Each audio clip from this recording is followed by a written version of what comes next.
Throughout the first centuries of the Common Era, the Romans had a complex and shifting relationship with the new faith of Christianity. At first dismissed as just another strange Eastern cult, Christianity suffered waves of virulent persecution under imperial authority as it began to grow in size and threat. Christian theology challenged the Roman social order, and leaders saw the refusal of Christians to participate in civic religious rituals as dangerous and subversive. However, as the religion continued to spread, Roman attitudes slowly became more tolerant. While state violence against Christians did not disappear, over time some emperors showed more acceptance, until eventually Christianity transitioned from marginalized sect to the very center of imperial politics and culture under Emperor Constantine. The history of Roman interactions with Christianity is therefore one of initial persecution, eventually transforming into full imperial embrace and sponsorship within a few hundred years. Through political maneuvering, cultural power, and sheer growth in numbers, an originally crucified preacher became the divine head of the Roman world.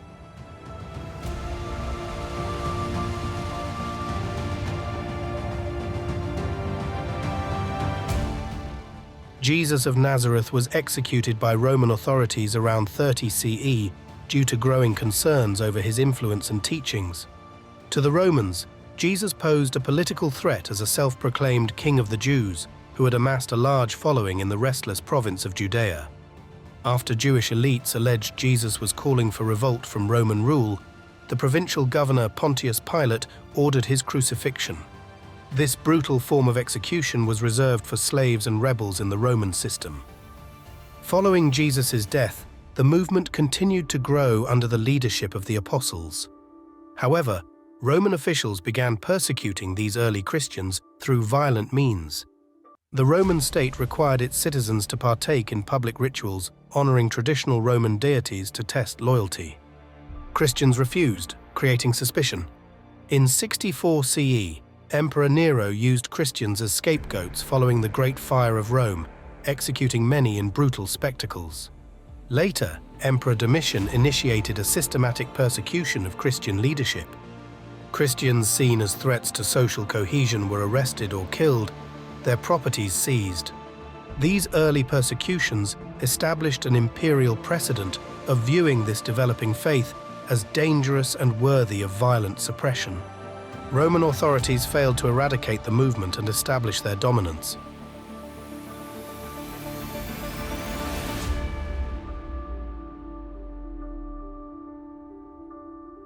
Despite waves of persecution, Christianity continued to spread steadily throughout the Roman world over the 2nd and 3rd centuries CE.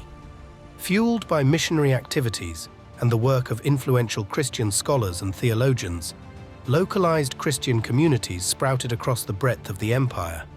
By the early 4th century, Christians perhaps constituted over 5 million people, too substantial a group to attempt to fully suppress without disruptive consequences.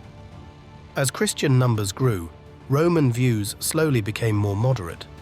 Emperor Septimius Severus took a pragmatic stance to maintain stability, allowing conversion but forbidding proselytization between religions. This precarious toleration shifted with renewed persecution under Decius and Diocletian. However, attitudes soon relaxed again.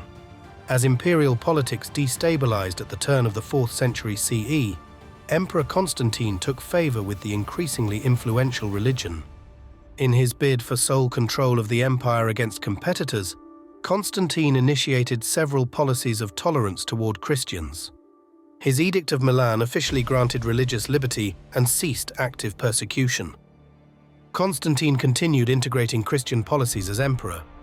While not a strict Christian convert, Constantine and his successors redirected imperial support and favor toward Christian communities.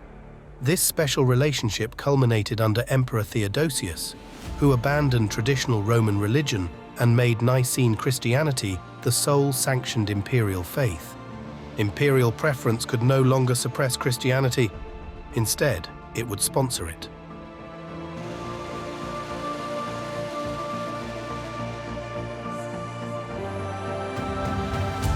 Emperor Theodosius I cemented Nicene Christianity as the official state religion of the Roman Empire in 380 CE, completely abandoning traditional Roman polytheistic worship.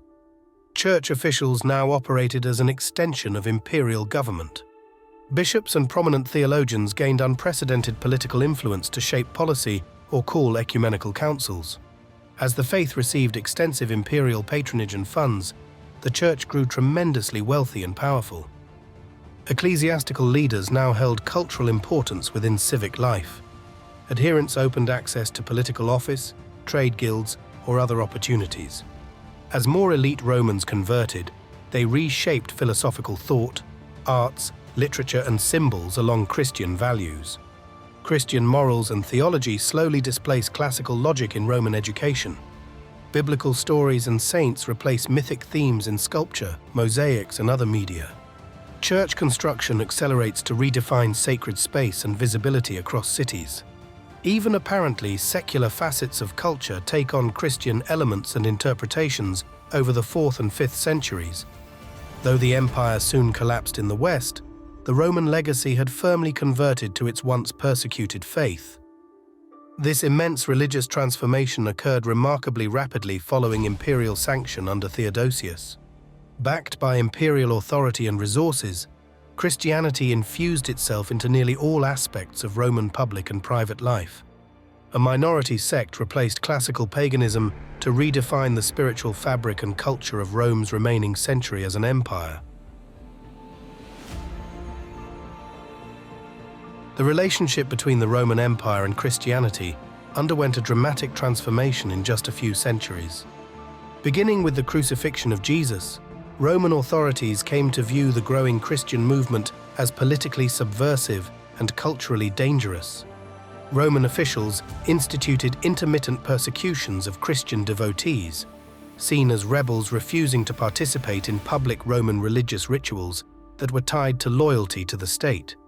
These early persecutions established imperial precedent to violently target Christians as threats to social cohesion. However, Christianity continued to slowly expand in numbers and influence. As the faith became too large and diffuse to effectively eradicate by the 3rd century CE, periods of pragmatically tolerant policies emerged. The ascent of Constantine fully reversed imperial antagonism toward the Church. Constantine strategically employed pro-Christian policies to unify the empire religiously.